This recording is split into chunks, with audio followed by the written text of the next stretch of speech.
क्या उसकी वजह ये है कि जो क्रॉप पैटर्न है वो भी एक इसकी वजह है? जैसे पंजाब, हरियाणा, पश्चिम यूपी में कई राज्यों में सिर्फ धान गेहूं हो रहा जी हाँ। है। दलहन पूरा, आप देखिए पूर्वी उत्तर प्रदेश जहाँ से मैं आता हूँ, दलहन की खेती हमारे देखते देखते पूरी खत्म हो गई। बिल्कुल अरहर की खेती देखने को नहीं मिलती, बिल्कुल नाइट्रोजन फिक्सेशन बिल्कुल उसमें नहीं हो पा रहा बिल्कुल नेचुरली।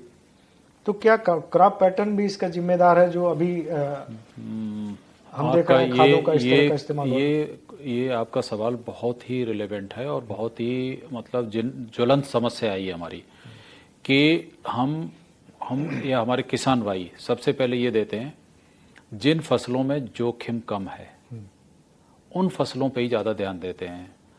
धान गेहूं पर जो किसानों का विश्वास है कि ये कुछ न कुछ तो दे ही जाएगा, कितना भी खराब होगा तब भी इतना पैदावार दे जाएगा, और उसके हिसाब से ही उन्होंने पूरा, तो धीरे धीरे फसलों को विविधीकृत किया जाए।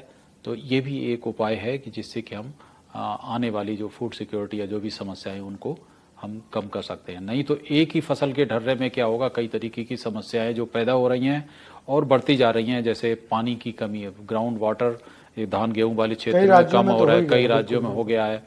ऐसे ऐसे खरपतवार हो गए जो दवाई से भी नहीं मरते हैं, कि फेलेरिस माइनर है, गेहूं का मामा जिसे कहते हैं। आप दवाई की डाल दीजिए, पता चला कुछ दिन में उस दवाई से वो रेसिस्टेंट, प्रतिरोधक क्षमता उसमें विकसित हो जाती है। ऐसी बीमारियां हैं, ऐसे कीड़े मकोड़े हैं जो माहू कभी नहीं लगती थी गेहूं में, अब गेहूं में माहू लगने लगी है। तो इस तरीके की नई नई समस्याएं पैदा हो रही हैं।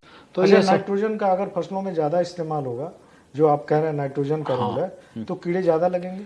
नाइट्रोजन ज़्यादा पड़ने से बहुत सी बीमारियों के लिए फसल संवेदनशील हो जाती है और बहुत से कीड़े मकोड़ों के लिए भी